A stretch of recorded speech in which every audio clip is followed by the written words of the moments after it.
Assalamualaikum warahmatullahi wabarakatuh. Perkenalkan, nama saya Ahmad Mudakir dengan NIM 103240057. Kelas Hukum Tata Negara B.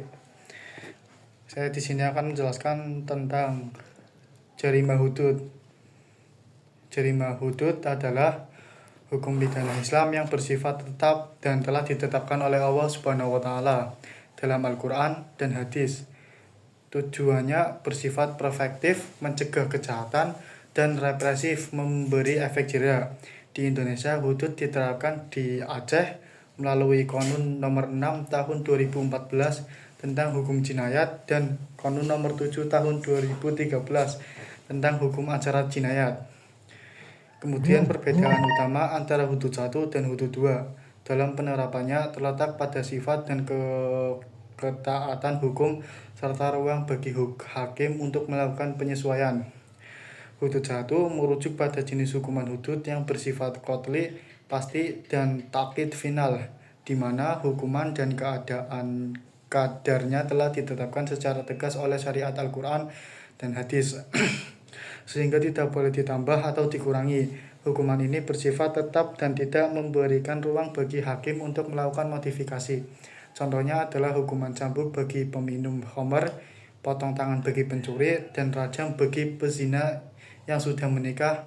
Dalam hudud 1, pelaksana hukum harus berdasarkan bukti yang sangat kuat seperti pengakuan pelaku atau kesaksian 4 saksi yang adil. Hudud 2 mengacu pada penerapan hudud yang lebih fleksibel atau bersifat takzir atau diskresioner dalam beberapa kasus tertentu, di mana hakim atau penguasa memiliki kewenangan untuk menyesuaikan hukuman sesuai dengan kondisi dan konteks sosial. Misalnya dalam mazhab Hambali, hukuman mati bagi murtad dikategorikan sebagai takzir, sehingga bisa diganti dengan hukuman yang lain seperti penjara atau pengasingan. Ini menunjukkan bahwa dalam hudud 2 hukuman tidak harus selalu dijatuhkan secara kaku, melainkan dapat disesuaikan dengan pertimbangan keadilan dan maslahat masyarakat. Singkatnya, hudud 1 adalah hudud yang hukumnya sudah pasti dan tidak bisa berubah.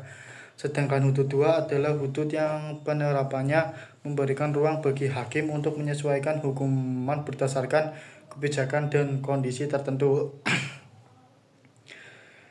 Macam-macam jarima hudud. Yang satu adalah zina atau perzinahan.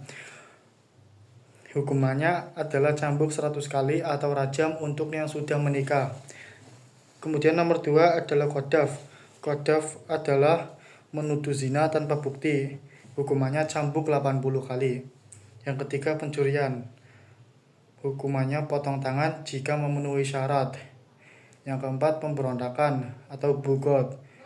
Hukumannya mati atau penjara. Yang kelima minum khamar. Hukumannya cambuk 40 kali.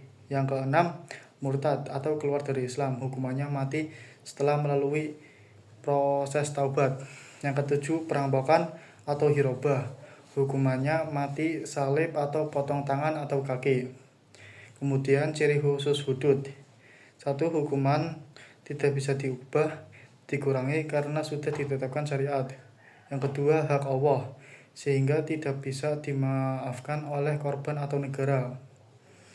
Kemudian ada kisos dan diat. Penetapan kisos. Kisos sendiri adalah hukuman balas setimpal yang diterapkan pada kasus pembunuhan sengaja atau pelukaan serius. Penetapan kisos harus memenuhi beberapa syarat utama, antara lain kepastian pelaku kejahatan. Pelaku harus jelas dan terbukti melakukan pembunuhan atau pelukaan dengan sengaja atau mukallaf. Yang kedua, kondisi korban. Kondisi korban harus seorang yang maksum al-dam, yaitu orang yang memiliki hak atas nyawanya dan tidak termasuk orang yang dikecualikan seperti pembunuh diri atau orang yang sedang berperang. Kemudian persetujuan para penuntut kisos. Semua ahli waris korban mustahik al-kisos harus sepakat untuk menuntut kisos. Jika ada yang memaafkan, dapat dilaksanakan untuk mereka. Kemudian keputusan resmi pemerintah atau hakim. Hukuman kisos hanya dapat dijalankan berdasarkan putusan pengadilan yang sah. Pelaksanaan dengan pengawasan resmi. Eksekusi hukuman harus dilakukan di hadapan pejabat berwenang dan disaksikan oleh ahli waris korban. Dalam pelaksanaannya, hukuman kisos dilakukan dengan cara yang sama seperti tindakan pelaku. Misalnya, pembunuh yang membunuh dengan cara menikam akan dikenai hukuman mati dengan cara yang sama. Prinsip ini dikenal sebagai musalah atau masalah atau yang biasa disebut dengan balas setimpal. Kemudian penetapan diat. Diat adalah ganti rugi finansial yang wajib dibayar oleh pelaku kepada korban atau ahli warisnya sebagai pengganti hukuman kisos yang dimaafkan. Penerapan diat juga memiliki ketentuan khusus. Kemudian jenis diat. Yang pertama adalah diat kabir atau denda besar. Misalnya 100 ekor unta yang terdiri dari unta betina dengan berbagai usia dan kondisi sebagai pengganti hukuman kisos pada pembunuhan sengaja yang dimaafkan. Diat untuk pelanggaran lain seperti pelukaan, pembunuhan tidak sengaja, atau semi sengaja yang besarnya disesuaikan dengan tingkat kerusakan atau cedera. Kemudian pembayaran diat. Diat harus dibayar langsung oleh pelaku atau keluarganya. Kedua, pembayaran dapat dilakukan sekaligus atau dicicil dalam jangka waktu tertentu, biasanya maksimal 3 tahun. Jika pelaku lalai membayar, dapat dikenakan sanksi pidana berupa penahanan sampai diat lunas. Kemudian kewenangan dan pengawasan. 1. Penetapan jumlah diat dan proses pembayaran diatur oleh pengadilan atau oleh otoritas hukum yang berwenang. Yang kedua, diat merupakan hak ahli waris korban, bukan negara atau hakim. Kemudian syarat pembuktian. Bukti harus jelas dan tidak mengandung keraguan. Kemudian minimal 2 saksi laki-laki yang adil diperlukan untuk membuktikan kejahatan. Yang ketiga, jika terdakwa menyangkal harus bersumpah dan pembuktian dilakukan secara terbalik atau al-baro'ah. Kemudian yang terakhir, dalam kasus pembunuhan dapat dilakukan sumpah berulang dan keluarga korban.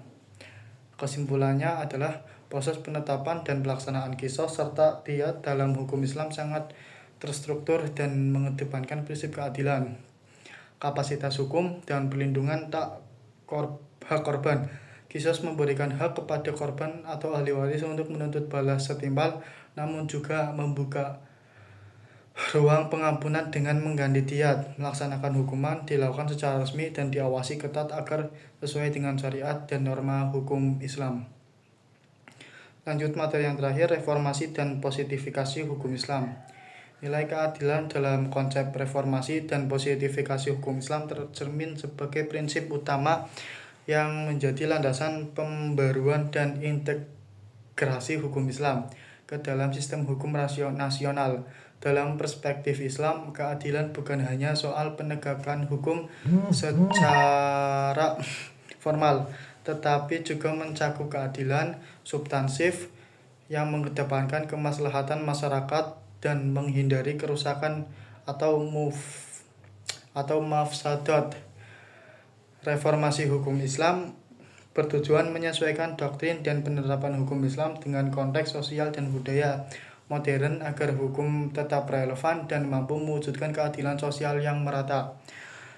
Kemudian prinsip keadilan ini juga terkait erat dengan konsep maqasid al-syariah yang menempatkan perlindungan terhadap agama, jiwa, akal, keturunan, dan harta. Dengan mengintegrasi maqasid ke dalam reformasi hukum Islam dapat menjawab tantangan timbangan sosial dan ekonomi serta menjaga keseimbangan antara hak individu dan kepentingan umum. Reformasi hukum pidana Islam misalnya menekankan pada keadilan substansif dan pendekatan kemaslahatan, memberikan ruang bagi hakim untuk menyelesaikan hukuman sesuai kondisi sosial melalui hukum atau takzir, sehingga menghindari penempatan hukum kaku dan tidak relevan.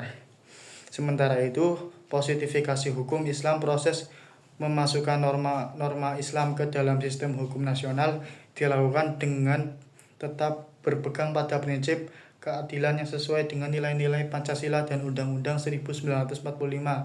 Hal ini memastikan bahwa hukum Islam yang diadopsi tidak bertentangan dengan asas negara hukum yang menjunjung tinggi hak asasi manusia dan keadilan sosial bagi seluruh rakyat Indonesia.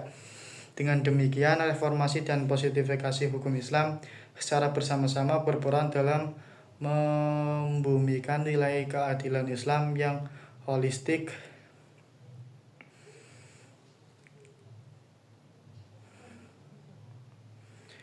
Sekian dari saya, kurang lebihnya mohon maaf. Wassalamualaikum warahmatullahi wabarakatuh.